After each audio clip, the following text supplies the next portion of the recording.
Uma coisa importantíssima na vida cristã é ter uma compreensão adequada da obra do Espírito Santo. Quando Jesus anunciou aos seus discípulos que iria ao Pai, ele prometeu enviar-lhes o Espírito Santo. O Espírito Santo é aquele que leva os pecadores a Jesus. A morte substitutiva de Cristo nos reconciliou com Deus. Seu perdão nos liberta a fim de termos uma nova vida como filhos adotivos do Pai. Todo cristão deve ter essa certeza. Jesus chamou o Espírito Santo de Paracleto, termo grego que significa consolador, ajudador, advogado.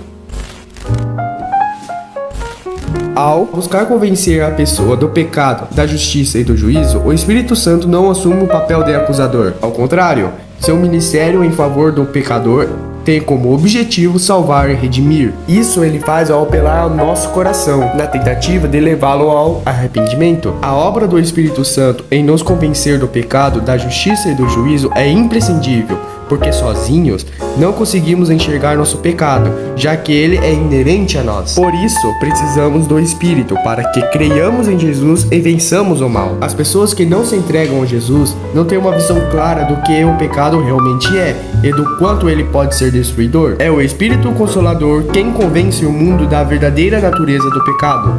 A ideia não é que o Espírito Santo faça uma lista de pecados específicos. Em vez disso, ele vai ao pecado principal, a descrença em Jesus Cristo.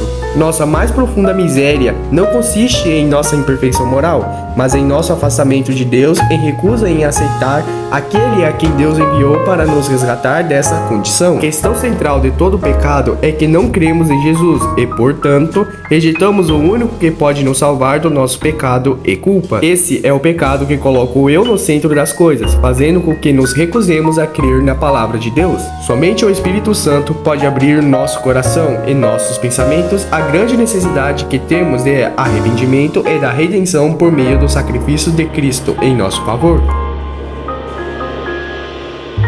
As pessoas não convertidas imaginam e defendem a tese de que a moralidade exterior é suficiente, ou seja, o seu bom comportamento e conduta social dispensam sua entrega a Cristo.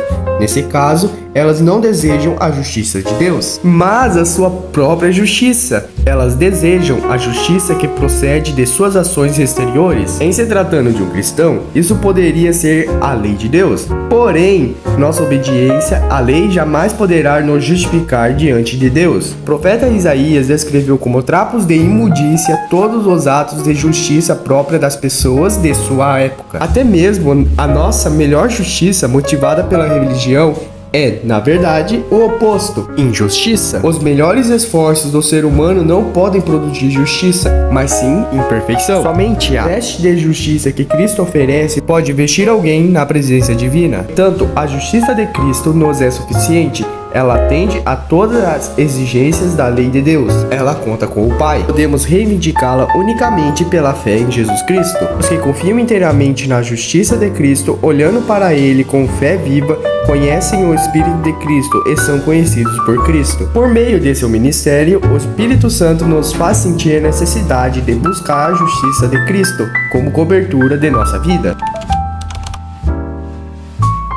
O Espírito Santo é aquele que leva os pecadores a Jesus. A morte substitutiva de Cristo nos reconciliou com Deus. Seu perdão nos liberta a fim que possamos viver uma nova vida como filhos adotivos do Pai. Agora já não somos mais inimigos de Deus, mas andamos segundo o Espírito e colocamos nossos pensamentos nas coisas espirituais. Se não tivéssemos o Espírito de Cristo, não seríamos seus filhos e não pertenceríamos a Ele. Mas agora temos o testemunho do Espírito Santo, que habita em nós. Ele testifica que pertencemos a Jesus e de que somos herdeiros de Deus e co-herdeiros com Cristo. O mesmo poder que ressuscitou Cristo dos mortos agora atua em nós, que estávamos espiritualmente mortos. Ele nos vivifica. E mais do que isso, o Espírito Santo também sela em nossos corações a certeza de que realmente pertencemos a Deus. Tendo ouvido e crido no Evangelho da nossa salvação, fomos selados em Jesus com o Espírito Santo, que é dado como penhor da nossa herança. Todo cristão deve ter essa certeza. O Espírito de Deus nos desperta da morte espiritual, nos leva a ter consciência de que somos pecadores e abre nossos olhos para o fato de estarmos perdidos. Desperta em nós o desejo de mudança e nos leva a Jesus Cristo, nos dá a certeza da salvação,